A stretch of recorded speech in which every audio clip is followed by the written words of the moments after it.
Well, hello, everybody. Welcome to our office hours. We don't have a real audience here. Our team is ready, but we know it's a beautiful Thursday afternoon and you might be busy with other meetings. So we thought we'd go ahead and go through our lesson that we've prepared for today. And we will make this available later online so you can click it and see it later. It won't be very long. I wanted to share over here in the chat, and we'll share my screen so you can see it. In the chat, Deb has been good to put the link to the SoftCloud lesson, and this was created by Iowa AEA Online leader, Evan Abbey, and he had done a lot of research at the request of different districts and put together this module, which gives a lot of information on how to effectively run an online class as it differs from your face-to-face class, as so many are sharing this crazy switch at a short notice. So that is there. Go ahead and copy and paste that into your URL. We all feel as a team it was really worth our time, and we've all taken graduate classes and programs that discuss this, but it's a great reminder. And the material that I'm presenting today comes from I want to give him full credit, mostly comes from his information. So what I tried to pick out as a team is we wanted to really focus on some big ideas in that 32-page module that Evan has about what are some little things that we can do that make online teaching more effective. So that's the history and why we are here. The first thing Evan suggests is that we survey families to determine online options that families have and what device options they have. Do they have internet service? Do they have a walkable internet service, like walk to a local hotspot? How many children are in the home and parents are in the home accessing it, just to try to take the temperature of what their online access is in their home. I just talked to a district today that was looking at those results to try to figure out what needs they have and how they can address those needs. And I don't think it's too late. My team and I, we were discussing, we do have 5 weeks of online learning left. So I don't think it's too late to do some surveys. And if we find a need that we're not addressing, we could think of plans to reassess that. So if you haven't surveyed families as best you can to see what their needs are, I would say that would be worth your time as a district. The second idea that Evan's research showed is that when you begin your course, hold an online orientation day, and that would be for K-12. So if you look to the right, it talks about walking through the online space. That could be your Google Classroom and Google Meet, or whatever online formats that you're using. Walk through those different online spaces with the students to show them how to access them. Host an icebreaker for that first orientation day. Share at that point, it says, or welcome the students to that new space, which I think is important. Hey, we're starting a new phase now at the end of our year, so welcome to this new phase. And then maybe talk about what their daily schedule might look like. I've done some research and read some research about kids who lack that executive skill function really struggle right now because they cannot organize their life and their days. And so even my daughter, who's a 24-year-old teacher, put out a help message about, I have these goals and I'm not getting them done, and structuring that time for those kids, giving them a structure might be a big help for some of them. The other thing that Evan's research showed is that, which it combines with the first two, you want to be deliberate as an educator in creating this social presence online to your students and to your parents. And the emphasis, what his research was you want to create a culture of caring and a culture of inclusiveness. If you look over here, these are in the notes. And how you can do that, you can check in emotionally each day. I'm going to show you some examples of that in a little bit. Reach out to students individually. They're likely not to come to office hours. However, if you would reach out on a one-to-one, send an email, Billy, I haven't seen you. Just check in, let you know I'm going to be in this Google Meet room. If you want to just come say hi, reaching out individually. Bring your fun personality to the check-ins. It does not have to be all serious. And then getting back to that main point that you're conscious and intentional about creating that online space that's caring, inclusive, and a safe place for kids to be. So if you be deliberate throughout the next 5 weeks with that.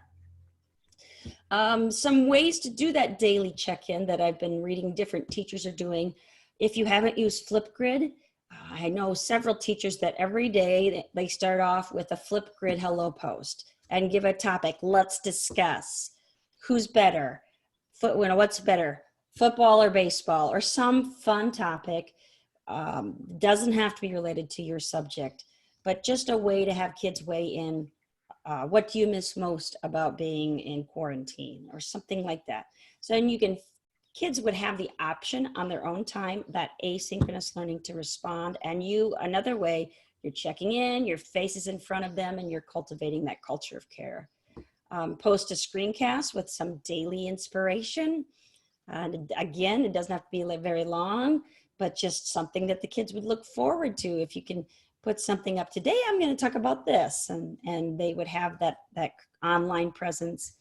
Post a trivia question for the day. I thought was another thing I've seen teachers do, and then they give virtual awards for the winners, like stickers and maybe a GIF or something.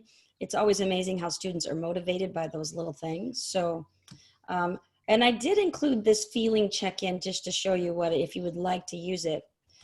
You can see here, it's just a Google form, and how are you feeling today? And I just put in some icons: excited, happy, not real sure, sad, worried or scared, and then give them that space to write more and let them know anything. Let them say anything to you that they might not say out loud, but they're not afraid to type it. That is just another way to reach students that might help them reach out to you. And again, making that social safe place for them online. Or post a resource for the day, something fun, even just a YouTube video for the day if it's a fun and appropriate for your students. Another key as we switch this online learning platform is the research all says that you want to limit synchronous meetings, like having the whole class get together every day. The research all overwhelmingly says that is the least effective way to teach, is in a large group situation. If you do use those large group meetings for social time. And the research talked about these kids aren't seeing each other, and they're used to seeing each other. So this might be some much needed social time for them to see their friends. And some fun things they could do that would motivate them to come to these meetings, you could do a scavenger hunt, a trivia game, a daily adventure. And Evan's lesson, he talks about how Mr. Rogers would go to the factory and show the kids around the factory. You could perhaps show the kids around a local neighborhood, or even your home, or wherever you would feel comfortable taking them on a little adventure and posting that for them why they are all, or take them on that adventure as they're all checked in. This search research blog is a Google search competition. It would be for older students, but a lot of challenges for kids and they could compete and who could get the answer first during that synchronous time. So they're just building research skills and having a social time, a daily challenge in that social time. Synchronous time is more effective when in one-on-one conferences or small groups. So just remember that synchronous meeting time, what research is saying, is least effective for any kind of educational purpose, but it is a strong way to build connection and social presence as a class. Another thing you might do as you change your learning to an online format is make a read aloud video once per week. And this does not have to be just for elementary kids, but I remember you could read, as I got older, the teacher would read us one chapter a day, and we couldn't wait to hear the next chapter. So that might be your daily presence, is just to read aloud. And there's some online resources here for you to find books. And again, what I was practicing with Google Meet is I'd find a book here. I went to the Heartland Resources, and I went to whatever grade level would be most appropriate for you. And I checked into Mac and Via, and I found a book when I get logged in, and then I would just share my screen. So I'm reading that book along with them.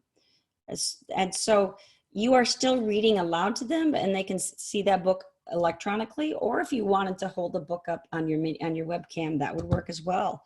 And Epic Books and Books to Read. This one is, I got it when I went to FETC, the Florida Teaching Conference, and these are books that she has made really focusing K2. And they just use Google Slides. Shouldn't say just, but I think it's a great way where you could create books, and students could create their books and read them out loud during time if you've got some kids who would enjoy that. And you could just put this on the screen and say, a heart can be a tree, and just read to them from those books. And she was gracious enough at that Florida conference. She's put a lot of time and work into some of those books, so you can browse those resources. And I do want to point out my colleague Deb Vale, who works in with the media specialists more in depth than I, on those library online chat boxes things. They talk about how you need to be aware of copyright laws when you're sharing books online. So do not record them and put them on Facebook in a public space to help be sure that you're not violating copyrights. Put them in an unlisted YouTube page, or a YouTube page that just your students are accessing, or in your Google Drive that just your students are accessing. So you want to be sure that you're not violating any copyright. So that's another thing to keep in mind. But a read aloud would be a great way to, once a week, you're reaching out to kids. And again, the routine that you set up, the better. Post weekly activities, and this gets to be for our older students, is that you could have a hyperdoc and say, this is the stuff you should work on this week. And I've included some examples. What Boone is doing for their high school classes is this template, the course, the date of weeks, and their third week of online. They talk about the standard or the skill, and specifically for their Death of a Salesman, this is a high school literature class. Their tasks to do at some point this week, explain the tasks, and in the elaborate place their tasks. And I noticed as I was working with Boone teachers, they're all using this template, which is nice because then students get used to that standard format. So if you would Google, even if you post, and a lot of these, if you look, your assignment description is on the Google Classroom. So the Google Classroom has it where you make a copy and so forth, and they do the work and turn it in. But this weekly template, or this weekly lesson plan, just gives them a big picture of what they're doing for the week, so they don't get too tied into one task. That can get overwhelming for kids. So this week at a glance is helpful for some learning styles, and is an idea to do. The other thing I was reading in the research, it said include a device-free day if for your activity for the day or for the week. And there's some ideas here. I got these from Casey Bell, or I'm sorry, not Casey Bell. I got these from Caitlin Tucker, where they're doing different activities that don't involve a computer. Get them off any ammonia in the devices. So those examples are there for you as well, or a scavenger hunt. So they're getting away from the devices. And Deb, we can't hear you, so you might want to be careful. Hold office hours once a day is our final tip. And again, what you do with those office hours could overlap to one of those daily activities or things that the research says. Combine it with your daily check-in, combine it with a fun activity. But again, this is all part of working to build that social presence now that you are in that online format instead of in your classroom format. So I was reading John Spencer. He's been putting out a lot of online tips, teaching online. And I thought this was really important for us all to remember. Remember, you can't convert your course. You're not going to take your course and turn it online in 1 week's time. You need to now think about creating new learning experiences or review learning experiences that's appropriate for the online environment. Not try to bend and twist something that just doesn't work from your course and try to put it online. So I thought that was worth taking a look at the end. So if you have any questions or comments, I know we don't have anybody live here, but if you have any questions or comments, please feel free to email us. You'll find our group email right here, heatech@heartlandaea.org, or reach out to each of us individually in your region If you don't know us, our names and our pictures are there with your region. We all get the HAEA Tech emails, all of the 6 people that you see down here. So we will be sure to get back, touch base with you and support your efforts in any way. So I will stop my share and ask my colleagues if they have anything to add to what we said today. The transcript will come with the Zoom recording from the cloud. Here is a link to today's mini lesson right there. So if you would like to use this slideshow in any way to support your teachers, or go ahead and make a copy of that. And as I said, here's that soft chalk module that's been put together by Iowa AEA Online that really is outstanding and is a lot of good information. So it's nice to meet some of you. Hopefully you see this in the cloud, and we will be here for office hours.